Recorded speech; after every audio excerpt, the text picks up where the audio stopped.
Did Sure. the ETs they made that offer to Eisenhower, and he got overruled. Did they? Truman was offered similarly. Oh, was he? Okay. Yeah, and he was very dismissive. Oh, no way. Oh, Because the atomic bomb, that was his baby. right. It was dropped under his watch. That first one, first Yeah. two, and they were asking for all those sort of things. That we make peace, get rid of these things. And let me quickly say, part of the reason for that is that they knew it could destroy the whole planet, and all the radiological stuff damages the genetic material of all life on Earth. Frankly, mutates it. That's why we have so many. I think a big reason why we have such accelerated cancer rates globally per 1,000 people. It just keeps going up. But they also knew that when you detonate those things, the electromagnetic pulse, absolutely, there's a component within that pulse that's the scalar, which is, electromagnetic wave is like this at the speed of light, 186,000 miles per second. Scalar is a point called longitudinal, goes out at multiples of the speed of light through the ether, vacuum, whatever you want to call it, but it will therefore disrupt the electromagnetic communications and transport systems that are extraterrestrial in origin. So an inadvertent unknown consequence of these electromagnetic pulse detonations of the 40s and 50s was that it was incredibly disruptive to extraterrestrial civilizations, travel, what have you, not just around the Earth, but at great distance, because you're not talking about traveling at the speed of light, right? The speed of light, if it's the galaxy Andromeda, it's 2.5 million years for light to get from Earth to there, because it's 2.5 million light years away.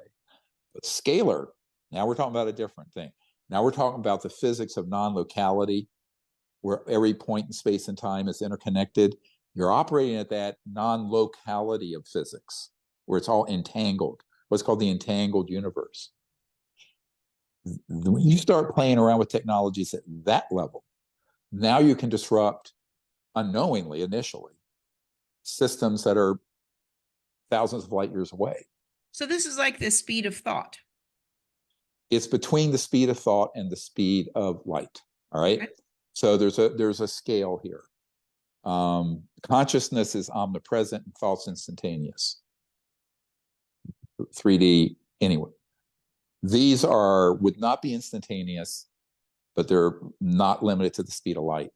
It's something in between, but enough that it basically collapses the time frames to instantaneous at reasonable distances out in space, and I mean interstellar distances. So that wasn't known. But keep in mind, Oppenheimer, Edward Teller, Werner von, all these people didn't know this when they were working on the atomic bomb. They knew about it because, frankly, the ET showed up. Because when that happened, it's the equivalent of a big red flag going over a planet saying, whoa, this planet's not only a danger to itself and could destroy itself, but now they're a danger to innocent planets out there in space. So that is the inflection point. That is your tipping point where a civilization like ours crosses that Rubicon. We go over into that area and we're still acting like a bunch of murderous monkeys, right? But now we're not hitting people with clubs over their head, or even a rifle or a conventional bomb. You're dealing with technologies that are disruptive to the fabric of the universe. So that is why there was this huge number of sightings, and still are, around our nuclear facilities, missile facilities, civilian and military, atomic, that began in the 40s, 50s, 60s. Okay. Right? If you look at the testimony of Colonel Diedrichson gave us a very detailed account of this, and he was in charge of all nuclear facilities for the Air Force in the continental United States. And he's one of our disclosure witnesses. He's in the book. Of course, nobody reads, but I think reading's not allowed anymore. Hasn't it laws? I think laws are being passed. It's against the law to do math and read. Anyway, I know I'm half joking, just half, but that's what happened. And so that part of the history is very current, because the reason there's still a huge problem on this subject is the civilizations out there see humans as having an enormous potential for good, but Earth destroying potential, and also interplanetary threat. We're a threat, not the ETs. I mean, if the ETs were a threat, newsflash to all you paranoid nut jobs out there think they're coming to eat us for lunch. They would hit a button, and in a fraction of a nanosecond, the Earth would be dissociated, all its atoms, into a mist out in space. Literally, I'm not joking. So they're obviously not hostile. The level of technology they have, we'd be done. However, key thing I've said for 30 years, these civilizations are very unhappy with human hostility blended with these types of weapons that actually are a threat to life on Earth, which very well may be a long-term project of some of these civilizations in terms of assisting here, but also is a threat to their home planets. So I think that is the crux of the issue. You know, I've always said the solution is universal peace, not world peace. And we got to get there. I mean, the League of Nations fell apart in 1917 or around that time. I think that what we're looking at is, 100 years, I call it the lost century for a reason, 100 years of lost technology, but also lost social and conscious evolution due to this issue and the secrecy that's been imposed. It's not going to change by doing the same thing over and over, right? That's insanity. Right. It's going to change because people finally realize what the stakes are, and courageous men and women step up to the plate and try to fix this. So, right. Yeah, I when I hear people talk about, oh, the ETs are here and they're here to take this, I really think there's probably nothing on this earth that they covet, actually. Oh, there's nothing. Yeah. But except the beauty of the earth and biosphere and humanity itself, right? Beautiful. That they do want to preserve, but they see us destroying it pell-mell, racing into the future pell-mell, destroying the environment, endless wars, radiation everywhere, on and on and on. And, look, they're simply never going to just land and force us to grow up and evolve. Right. That's not how civilizations evolve. That's a common question. Common question. Very common. I call it cosmic codependency. Everybody it's cosmic codependency, because they want people to they want these ETs to be either the devil or their savior. They're neither.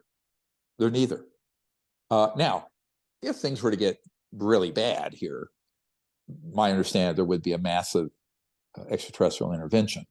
But we're talking extinction level event, billions of people dead, etc. It's not going to happen just because UFO people want it to happen.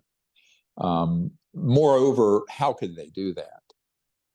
They would have to stand down so many systems. I mean, the planet is an armed camp right now. In fact, I was with one of our top secret guys who works very high up in this issue covertly currently.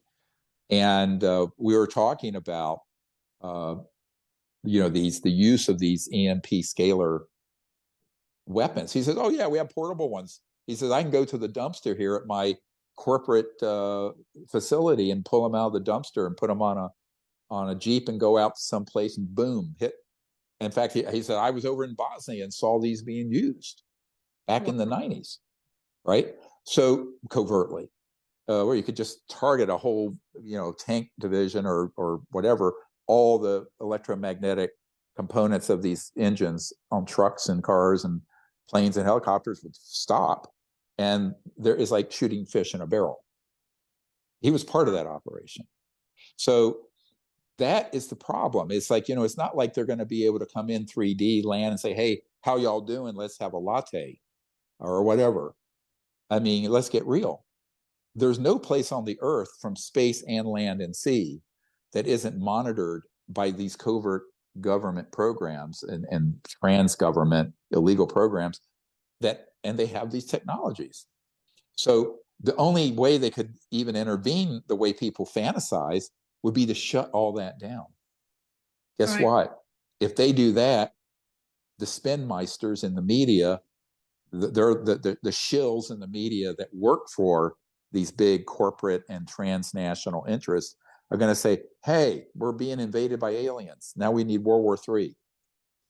It's a trick. So the intervention people think they should do, if they did it, would result in a staged World War III scenario that's interplanetary. Right. Is So that in yeah. this is a real catch-22, right? So Right. this is why we humans and our leaders have to act, and why everyone listening needs to be writing to your president, your members of Congress, and if you're in another country, your members of parliament or whatever you have, and saying, look, this needs to be dealt with by our wise elders and people who have the best interest of humanity in mind, not the best interest of their greed and profits and control. Right. But that hasn't happened in 70 years. Well, that's another question that, Maybe it will. we, Maybe it we will. talk we talk about how they, okay, so it was Truman that they actually spoke with. Did they No, and also, Eisenhower. That and both okay, Eisenhower both and of them. Truman did Did have they meetings. offer this to other, by any chance, did they offer this to other governments on this planet? That's a good question. My I mean, understanding, remember the day the earth stood still? I mean, yeah. they wouldn't offer it just to one. They had to be to everybody. And I always wondered, Mhm. did they offer this to other governments? And if they did, do we have any information on what they said? I've only heard indirect rumors. I know the operations the ETs have done to contain the worst of these nuclear accidents have been global. I mean, remember our 20th anniversary of the Disclosure Project event that happened in 2021. We had a former Soviet general Right, testifying to the fact that there was a nuclear warhead overheating that they weren't aware of. And the ETs came in and stabilized it, because if it had detonated, it could have triggered a cascade leading to World War III right, and what have you. So we do know they have intervened. As to whether or not other leaders from other countries have had a similar events happen, I don't know. Remember, at the end of World War II, Europe was in ruins. The Soviet Union was also in ruins economically and otherwise. The United States was intact, and we were the both financial by then and technological behemoth that emerged out of the ashes of World War II. So, and I think that's why we had the first atomic bomb and then the hydrogen bomb, et cetera, and so on. Now the Soviets Sputnik, but then we made up for it in space with the Apollo and the Mercury and Apollo and other. But this whole area of technology, I think that the ET saw the United States as the prime movers. Certainly okay, China wasn't involved with that, and all of Europe was in ruins, and the Soviet Union was very much damaged because they were really damaged by World War II directly, unlike, we didn't have the sort of issues in continental United States right. from World War II. So I think the ETs, it was a logical, if I were putting on my ET hat, it would be illogical that that's where the action is. That's who you got to reach out to, right? Right. Right. It's Well, rational. this is a fascinating history here. Really, truly Oh yeah, fascinating. yeah. Someday we need to do the whole currently really not known history The from unvarnished truth. the unvarnished truth, but a lot of it comes from me meeting with and acquiring information from over 1,000 people over the last 34 years that I've been doing this. I'm 68, literally half of my lifespan. And you meet enough people that connect dots, and I feel like our job with the Disclosure Project Intelligence Archive, and here's some breaking news: we're hoping in the next month or so that will be the website, and the archive will be in its beta test stage, and we're going to let everyone have access after we see that it works. And we're going to have to do an initial crowdfunding to support that, about $500,000. We've already spent about $400,000 putting it together. But the bandwidth usage of this much terabytes of content being seen by millions of people will bankrupt us. So we're going to have to find a way to I don't want to put a fee on it. I want to make it totally open to everyone on the planet, because it's going to be the Wikipedia, as it were, of all things dealing with this issue. But that's expensive, and we're not funded to do that. So we're going to ask you guys to help us. And if you want to come in March, at Hot Springs, Virginia, near Thomas Jefferson's hot spring pools, at our retreat center, we're going to have a gathering. We can only take about 20 people in that retreat center for a week, where we're going to go through the entire secret archive, and I'm going to do these dot connecting modules, these intelligence briefings that will be eventually cleaned up and put in there. When we first open the archive to the public, that all that intelligence information is not going to have these modules. We only have a couple of them that I did for the special forces and law enforcement people, and for the Senate. That will be cleaned up and redacted for obvious reasons, security reasons. Those we've done, but I'd say there's probably 15 or 20 of them that are extensive that have not been done. Right. And remember, we have like a dozen or 20 categories: crash retrievals, top secret witnesses, government documents, thousands of them from all over the world, many of them not declassified, that we've acquired that are still top secret. All that's going to be there. So anyone with a computer or phone will be able to get in there and see it. Right.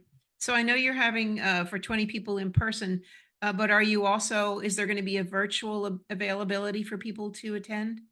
Oh yeah. So the limits of our retreat house are such that we can't have too many people there, but we're going to live stream it to the public. Now, initially, it looks like we could take about 1,000 people on the system we'll have, but we may be able to get more.